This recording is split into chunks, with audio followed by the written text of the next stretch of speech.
the purpose of Overwhelm for wellness coaches, and not just wellness coaches, but yoga entrepreneurs. If you're in the healing business, if you're offering some sort of transformation for your clients, if you're a healer, if you're a coach, if you're someone who is creating these life-altering transformations for your clients, then this is for you, because this can be for you now if you are experiencing overwhelm now, or also for your clients, just to identify where they're at. So today I want to talk about, the ways that we deal with overwhelm that may not be the most effective, and the purpose of overwhelm, even as sucky as it can be, the purpose of why we move and go through overwhelm. So let me know if you're live, okay, in the comments, if you experience or if you're experiencing overwhelm now or have experienced overwhelm. Most likely it's something going on in your relationship, something going on that maybe you're dealing with loss. There's health issues, maybe you're feeling burnt out, there's not enough sales, that's a hard one. Dealing with some sort of not good enough as a coach, right? Or you're feeling blocked and you have a hard time marketing yourself, selling yourself, or you're confused about which business strategy to implement next. So let me know in the comments if any of that sounds like something that you're going through now, something you went through last week, something you're going through today, or something that your clients are going through, or maybe you have gone through in the past and you're scared, like, ooh, I don't want to get back there again. So, come into the training and we can do this in real time. Because the other thing too with overwhelm that I want you guys to know is that you are not alone.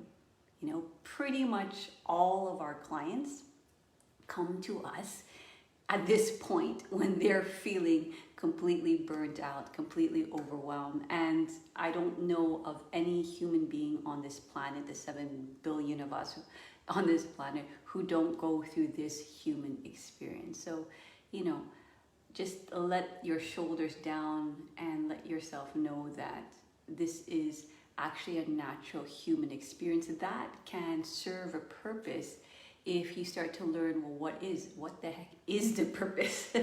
Especially when you're in it, you're like, I don't see the purpose. Please tell me, because it's pretty much sucky right now, right? So before we get into the purpose, I want to just kind of show you how we sometimes try to overcome overwhelm, but it's not the most effective. Okay, so let me know if you are 1, 2, or 3. Okay, so 1, okay, we tend to run away from the thing that we're supposed to implement in the business, the person we're supposed to call, the coaching that we know that we can give to our clients, but we do something to run away. And this might sound funny, but it might not be what you think it is.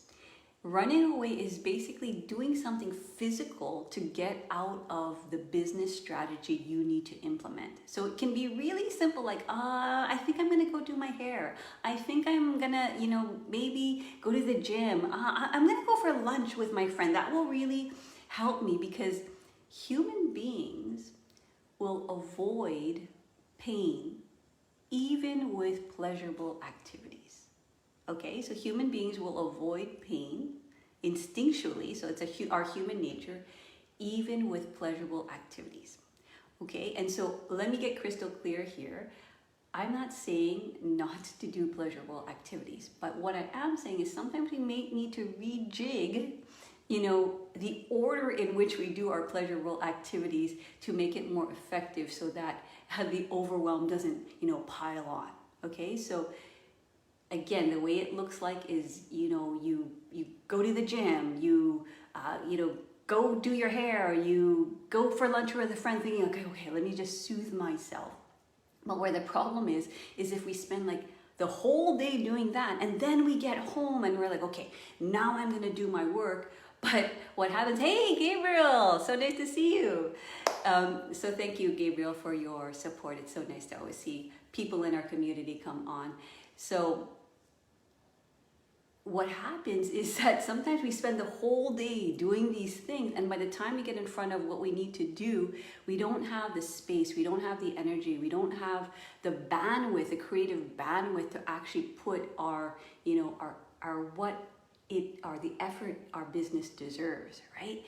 So let me know if that's something that you do. I mean, we all do it, right? Okay, and just notice the pattern, and what we want to do as we observe how we ineffectively do these things is observe, well, what is my pattern right now? Okay, so number two, the other thing that we do is that we tend to numb out. We tend to avoid. We tend to avoid business strategies, and then we start to almost unconsciously mentally abuse ourselves. Okay, so we start unconsciously mentally abusing ourselves, and then what happens is we start to get so paralyzed by all of that onslaught of mental abuse that we just want to take a nap. Right? Does that ever happen? And then I'm not saying never to take a nap, but just to see how sometimes ineffectively we almost like spiral ourselves into that situation unknowingly. Okay, and the way I like to think about unconscious abuse is, imagine you're walking on the street and you want to go like over there, right? But then there's someone in front of you standing there, maybe they're really big and maybe they're really loud, and they're saying, no, you can't go there. You don't deserve to go there. You're not allowed to go there. And no, it's not safe. So stand here and don't move. And that voice, even though it's so unreasonable because there's no danger down the street, is so loud and it's so in your face that it starts to kind of wear you down, and you do stand there in paralyzation because it's very hard for you to move forward. So that's what like unconscious mental abuse looks like, okay? And again, it's not something that we're conscious of. It's just something that we have perhaps been conditioned in our past to believe like that's not safe, you're not allowed, you're not good enough to do that. So no, you better just stand right here. Hey, Claudia, right?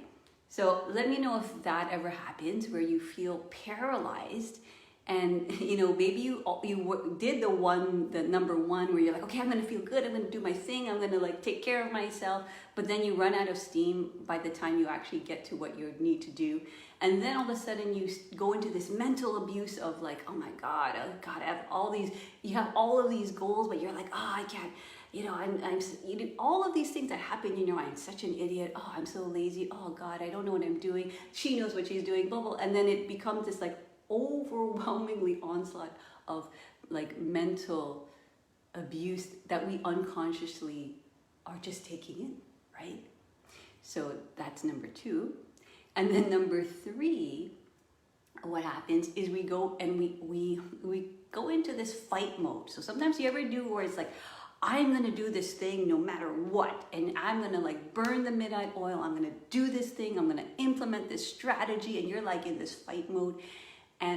But here's the thing, and this is what I want you to notice. If you're in that mode, because there's nothing wrong with being a warrior, right? But it's like, if you're in that mode, but you feel still confused as to why you're doing it, you still feel a little confused, like, is this actually gonna work? You still feel confused that, and you're not exactly trusting the process that you're doing. You feel like it's draining you, you feel like it's burnt out, and you kind of, you push through because it's that fury type of manic type of implementation, and you do the thing and you do all the things because you think maybe this is the thing that's going to fight that overwhelm. This is the thing that's going to get me over. This is the thing that's going to get me to my goal. And then what happens is you do all the things, and then you kind of think, wait, maybe that wasn't the thing. Maybe that wasn't the thing. And then what happens when you're fighting all the time, right? And you don't feel like you're winning the battle. What happens, right? Oftentimes we feel defeated. And so we get, there's that kind of internal anger, and then that anger also sometimes looks like, outbursts in your own mind, outbursts, with your partner or your kids or your teammates or the grocery store clerk who has no idea what you're going through, but you have some kind of angry outburst, or even in your mind, you numb out or you detach, and there's this sort of disconnect with the external world. So let me know if you've dealt with overwhelm in that way, where number one, you kind of like, you sort of run away, but in that pleasurable way that we think is going to soothe us, but then we get back to what we're doing, and then we have no energy to actually implement. We go for lunch, we clean our house, we play with our kid a little, like we play with it. I'm not saying not to play with your kids, okay? But we play with our kids even though we know, ooh, actually this is work time and playtime is later, that kind of thing. And so again, we sort of run away, meaning to see we do something physical to avoid our implementing our business strategy, right? Or we numb out, where it's like number two, we numb out, we get paralyzed, and very often what happens is this mental kind of abuse that keeps on going and looping in our head, and it's like that loud person standing right in front of you saying, nope, you're not allowed, stay back, this is not a safe place, you better stop. And then you just want to take a nap because you're like, oh God, I'm exhausted. Or you fight, and you're fighting so hard, you're not even sure what direction you're going in. You're just kind of like, what it looks like in business is like you're implementing this, and then you're going to implement that, and you're going to do the thing, and you're going to do it as best as you possibly can and as hard as you possibly can, and then you feel depleted. And then all of this number 1, 2, and 3 lead into this sort of like spiral of overwhelm that we've all been through. So, as I talk about these things, it's not to judge you or to say, oh, you're doing it all wrong. It's to say, have I been trying to overcome overwhelm? And who does not? Like, raise your hand. I would love to know if anybody never experienced this overwhelm, because I don't think any human being on this planet ever does. So, so it's an inevitable human experience. So raise your hand if that, or let me know in the comments if you tend to deal with overwhelm in those ways, okay? Now, what in God's name is the purpose of overwhelm? Okay, why do we go through overwhelm?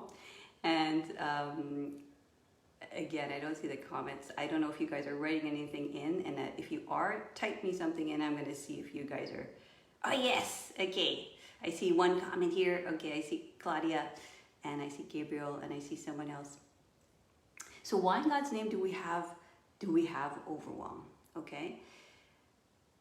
Here's what I'm going to say, and it's going to sound so obvious that you're going to think it's kind of dumb, but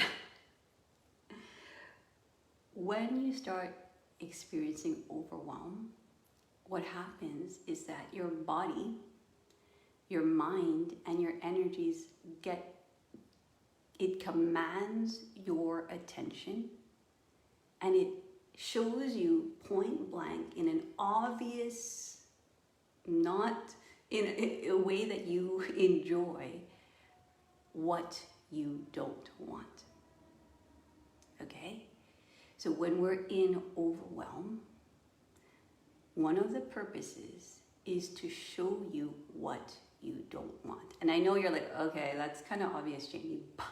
But when we're in it, sometimes, again, we get caught in running away, we get caught in numbing out, we get caught in fighting, and we're sort of like in this spiral, and we're so deep in it that we don't really know why it's happening to us, right? And so that clarity is kind of clouded by all of this overwhelm that's happening.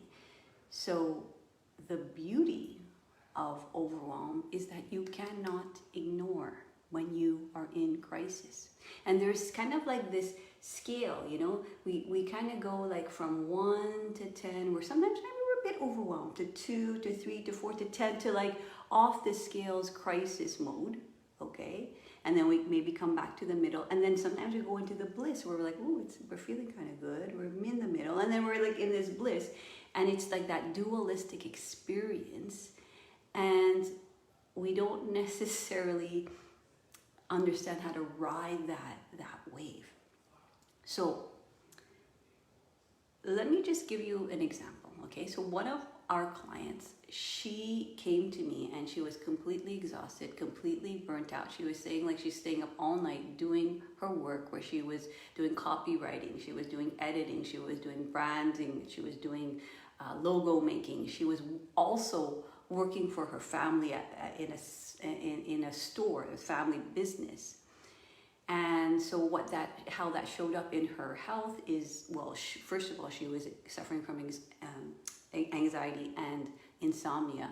In her relationship, wasn't going too well because basically she wasn't sleeping, and in the daytime she would be awake, but she would have those outbursts of anger with her partner, right?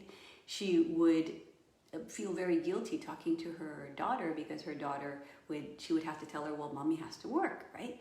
And she was constantly spreading her energy all over the place. And she was in that place where she's implementing and doing all the things. But again, it's like, wait a minute, is this, like we mentioned above, is this fight worth fighting for? Why am I feeling so deflated and so overwhelmed and so burnt out? So what we realized is that what was happening is why we do, why this happens is exactly how I mentioned in the last one, where we have that kind of unconscious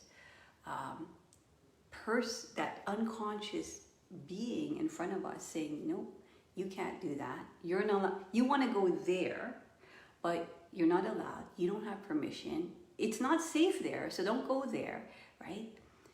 And so the very first thing we had to do, if you were to work with me, the very first thing we'd have to do is start to clear how this becomes imprinted. These unconscious imprints happen in the body. So the nervous system is on this kind of like hypervigilance, where it feels like it has to constantly be in this doing mode, right? And in order to somehow protect itself, right? In the mind, there is a story, there's a loop, right? And very often it's something of to do with something you're guilty about, something that you feel shameful about, something that you don't feel worthy about, right? And that story was given to you by someone, again, in their unconscious, way, was given to you. And so you internalized it and took it on. And then energetically, it literally gets stuck in the body. So these imprints, right, start to get stuck in the body. And what happens is you start to see everything through that lens. Your relationships, your business, your health, everything is starting to be seen through that lens. And so with my client, what had happened was she was in that place of that crisis, right? In that crisis of overwhelm.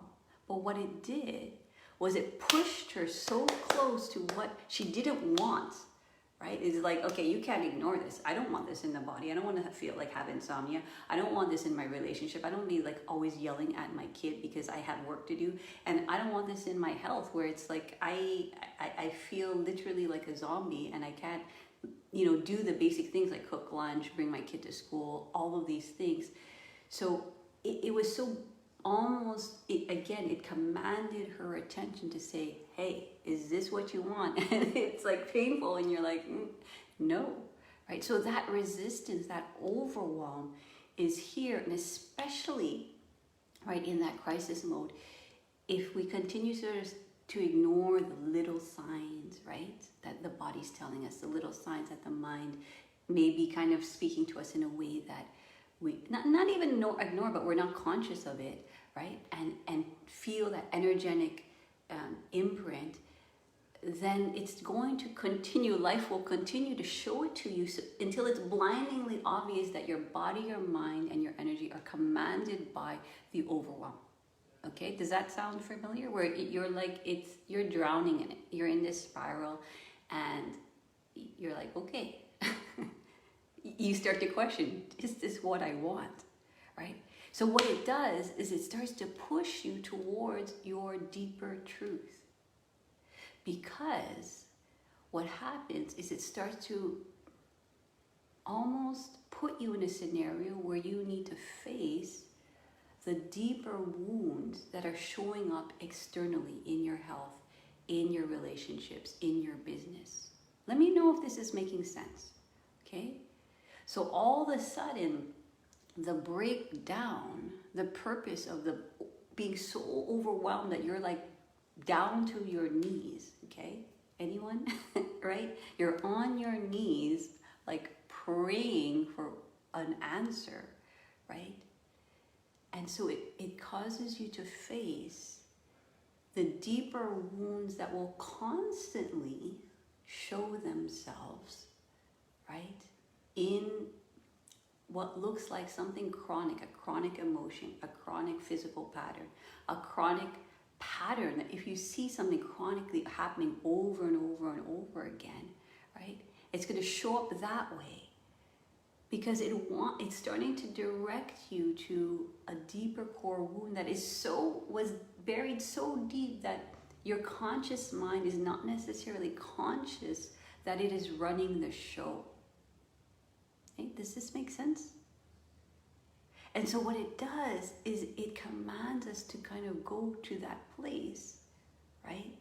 Where, what is that root, right? And so for my client, what we did, the first thing we do is I do what we call a 3-level clearing, where we go into the body, we go into the mind, we go into energy, and we start to see, where did this story of not enough, the shame, you're not allowed, you're not permitted, you need to be doing something else, right?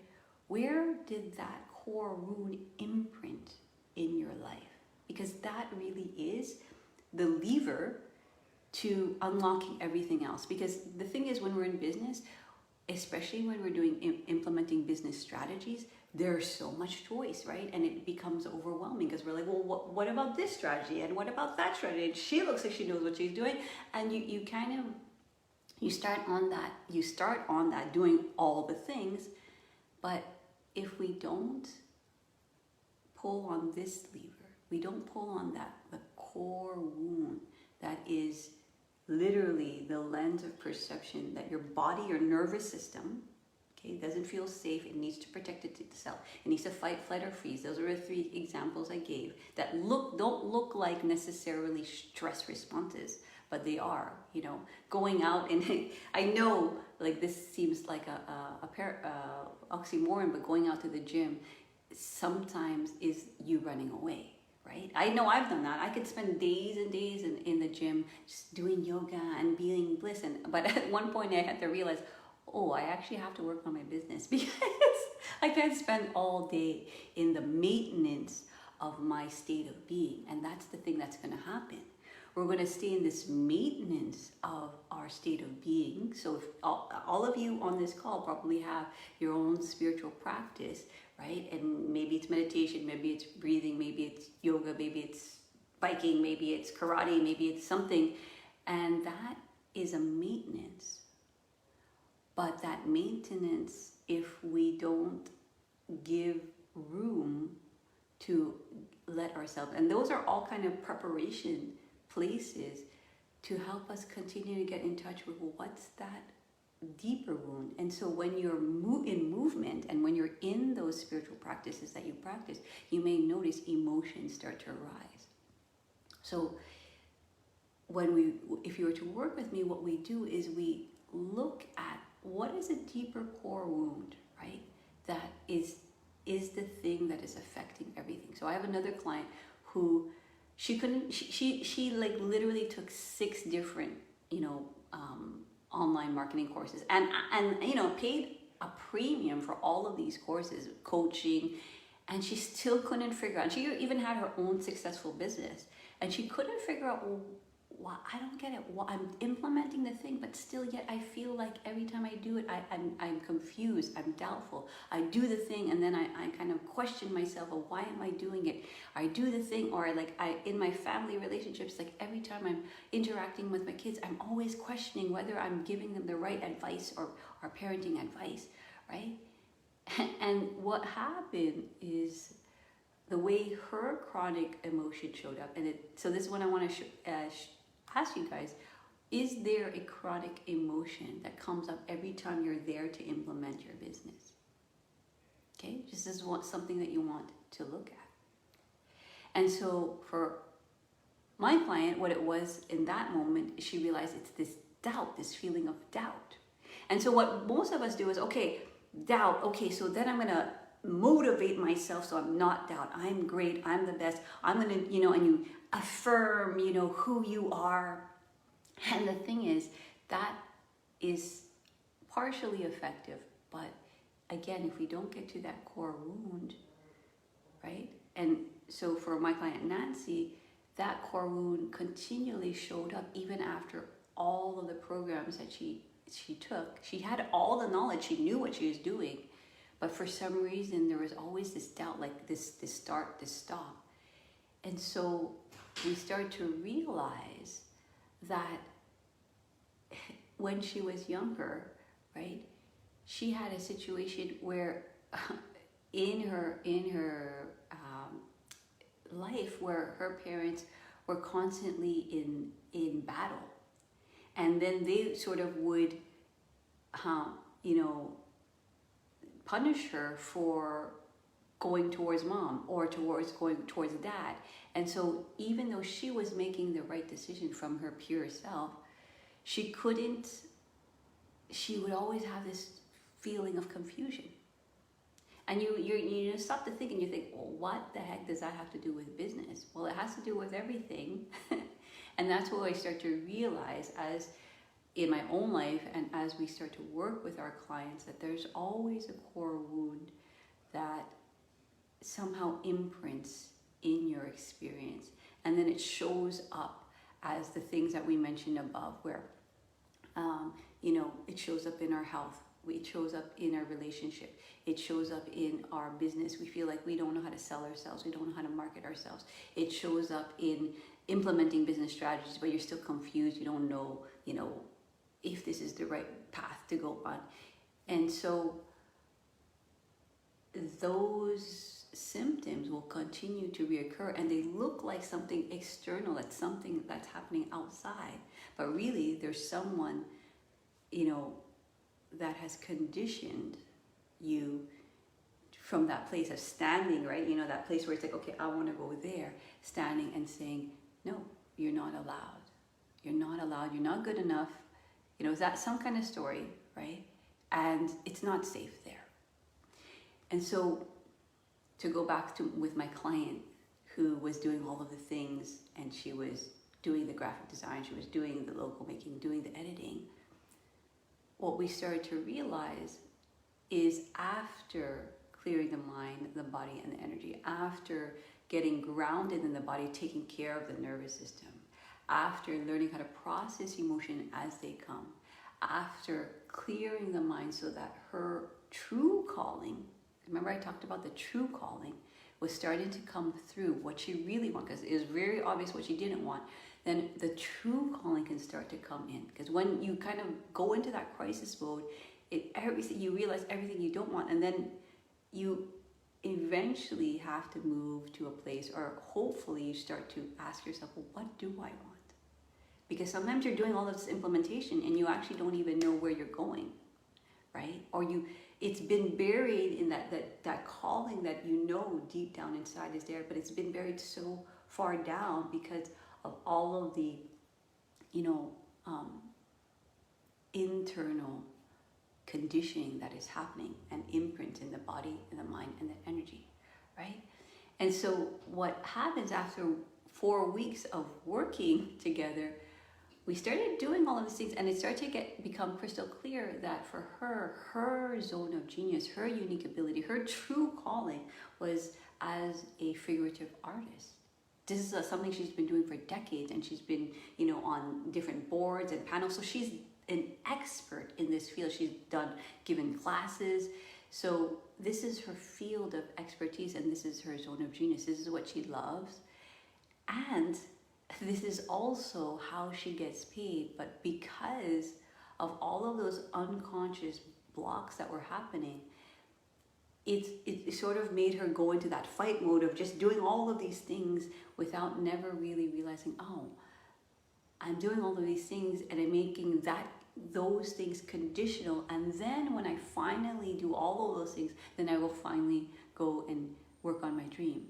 But then you'll see how that never really will work until we actually clear our core wounds and then start to, this is where I talk about the rejigging, start to allocate our energy towards that zone of genius. So what we started to do is we started to delete, automate, and delegate all of the things that just were not part of her. We came up with a business plan to sort of help her transition. So I'm not telling you like just throw everything away. There was a different strategy of shifting out of it, but slowly and slowly what we did is we start to delete, we start to delegate, and we start to automate the things that were just completely draining her, and starting to put just a little bit of energy into her zone of genius. And very, very simply, the way we did it is do that thing, the first thing. If you just do that, then you're basically, if you have this dream and you have this goal, you just want to do at least 1 to 3 things to that put energy and time and implementation into that goal. And again, I know that sounds like so obvious, but how many times have we done the things that we talked about above, where it's like we run away, we numb out, we start to go into this fight furious mode, when really it's like, well, what's the one thing, right? What is the one thing? If I got that done today, it would start to allow all the levers of everything else to calm down. Because when you start to move in your zone of genius, you can't help but feeling fulfilled. And so you start to, all creatives, all artists, all spiritual entrepreneurs, all healers, we fundamentally do it from a self-centered position. Mean to say we do it for our own healing, our own transformation. And so when we start there, and we start very simply, like just again, rejigging and just putting our energy there, the first thing, right? Then slowly and slowly what's going to happen is the things that are draining us, we start to realize we don't want those, and we start to fade them out. And then we slowly start to, and this is what I teach you guys, to slowly allocate the energy into your dream. And then this is what happened the 4th week for our client. 2 people commissioned her for a painting at $4K each, right? And I'll put the testimonial in the comments, because it was almost like she kind of like, she's like, what is happening? How did this happen, right? And I could have started with the whole, okay, if you want to do, do that and fulfill your dream, do that one thing in the morning. I could have started there, but it will not be effective, because again, all of the other kind of old patternings are going to instinctually kick in, because we're avoiding the pain of, well, maybe it's not going to work. Maybe I'm going to be rejected from doing being who I am. Maybe I'm not worthy, right? Maybe I shouldn't be doing this, because I need to like focus on taking care of the family. Do you see? And so I talk about, motivation is great, but it's not necessarily effective. Or if I just give you the intellectual tools without giving you what I call clearing the spiritual house, then you're going to implement, and then that's going to kind of spiral again back into overwhelm. And again, it's sort of like this process, and again, all very purposeful, because I feel like engagement equals clarity anyway. So even though you're doing all of the things and you're sort of like going off the path, technically off the path, and you're sort of completely distracting yourself and not doing sort of the thing that you want to do, it will eventually bring you to this place and bring you to your knees, where you're like, okay, when am I done with this? Okay, I surrender. I'm done. I'm done. Where I'm out. I can't do this anymore. So that becomes so clear, and that's the gift of overwhelm. It just becomes so clear that you're like, okay, I'm done with this. right? And then you get to choose, and you start to get pushed towards, well, what do I, it starts to beg the question, well, what do I really want then, right? If I don't want this, then what do I really want? And that's, hey, Myri, I'm so happy you're here, right? Then that's what starts to happen. So in essence, overwhelm, especially when it's in crisis mode, where you're like down on your knees, you're broken, you're confused, you're in despair, you're desperate, you are overwhelmed with your physical, mental, energetic health and well-being, it starts to show you, well, okay, if this is the thing that maybe I thought I was supposed to be doing unconsciously or consciously, then what do I want, right? And so the purpose of overwhelm is to sometimes bring you to your knees, and you get into that place, and we've all been there, right? We get down on our knees and whatever, or figuratively speaking, or actual, and we ask, okay, tell me, tell me the answer. So you go into this deep prayer, and you get connected to that deeper soul part. So you're not like superficially trying to like solve the problem, and you start to get real and say, okay, I don't want that. So what do I want? And you start to move into the deeper prayer, right? And then that deeper prayer starts to connect you to that soul's calling, right? And the soul's going to just say, shh, go do this, shh, go do that. And again, if we don't know how to manage and recognize that that overwhelm is the breakdown to the breakthrough, it is that place where we're reaching our outer limits, where maybe we've been doing something and it's been working for us, but we want to break through, because deep down we know there's a next iteration of our life, there's a next level, there's a next version of our life, right? All of the core wounds, all of everything that's been imprinted in your body, imprinted in your mind, imprinted in your energy, are all going to be in your face. And then in a way, it sucks, but it's the gift that's saying, here, now is your opportunity to release this once and for all. So it's like you go on to that kind of like all the way crisis mode, and you slowly bring yourself back. And then as you start to move towards your bliss, then you start to realize, because you start to have the energy now to allocate into your bliss, into your nirvana, into the vision that you have, the dream that you have. And then all of a sudden you start to realize, you start to live in that possibility place, because when you are in that pattern of that old loop in the body, in the mind, and in the energy, you're in survival mode. And in survival mode, it's very hard to create. Very hard to create. And even though intellectually you know what to do on the mental level, how to motivate yourself, to do the first thing that you're supposed to do in the morning, to exercise, you know what to do, but yet those unconscious wounds, those core wounds in the body, will unconsciously stop you every time, because it's pretty much 98% that's driving the bus. And so this is the overwhelm is this opportunity to kind of, okay, I've done it this way, right? I tried to, run away from it and just do something that makes me feel good, and that didn't work, because then I became overwhelmed anyway, and then I started to numb out, because it's like I start to now talk to myself and mentally abuse myself, because I'm not doing what I'm supposed to be doing. And then I got mad, and I just started to implement as furiously as possible, and then I got deflated because I started to feel defeated, right?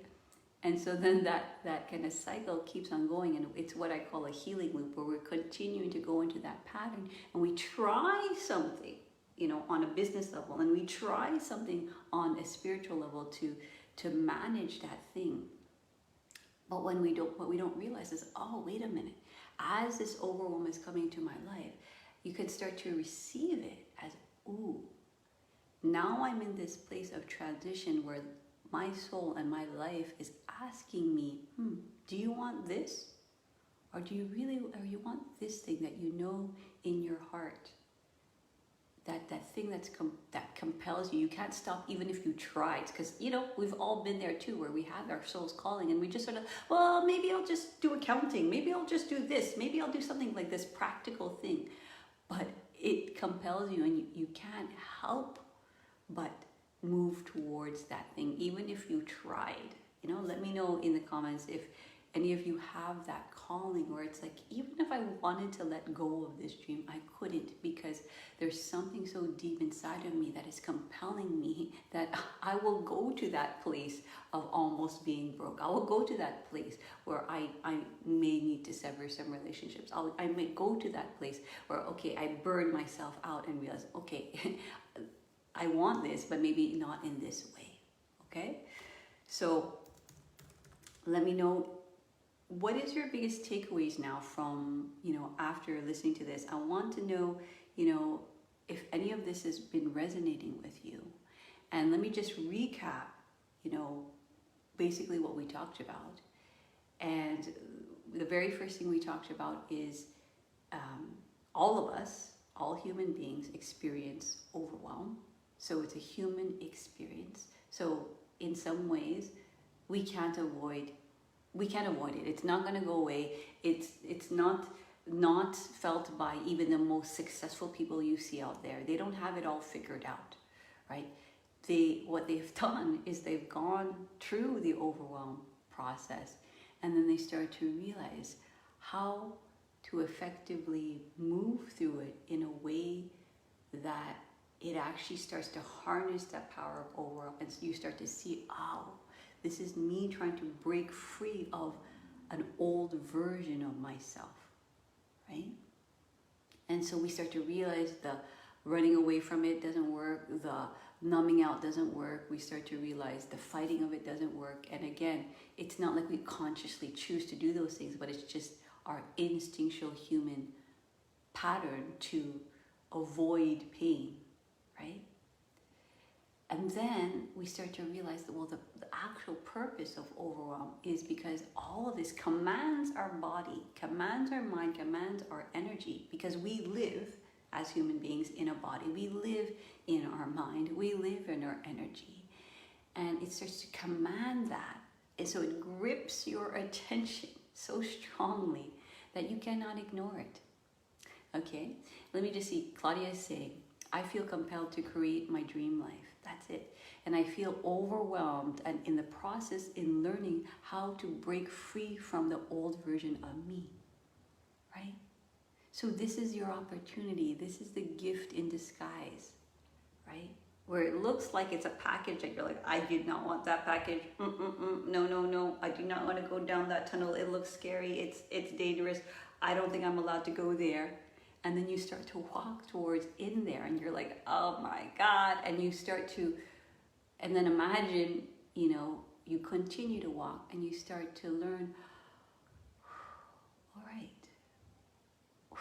these are all the things I don't want. So what do I want? These are all the ways I've been managing in a way that is not the most effective. And then you naturally, as human beings, especially if you're a coach, you start to, what do? You're a coach. You coach yourself. And this is what I want to show you guys, okay? I don't have the answers, you do.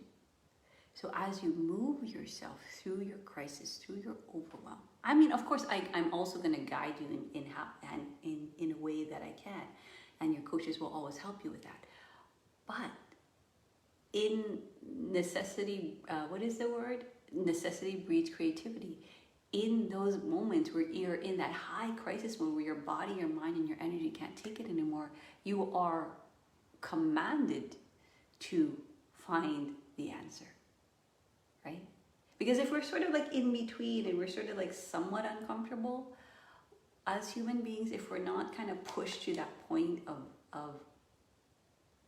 like this is it, someone tell me a different answer, many of us will just sort of stay in the slightly discomfort, right? And then we're going to kind of teeter-totter in that place where we're sort of just kind of feeling good, kind of feeling bad, and somewhere in between.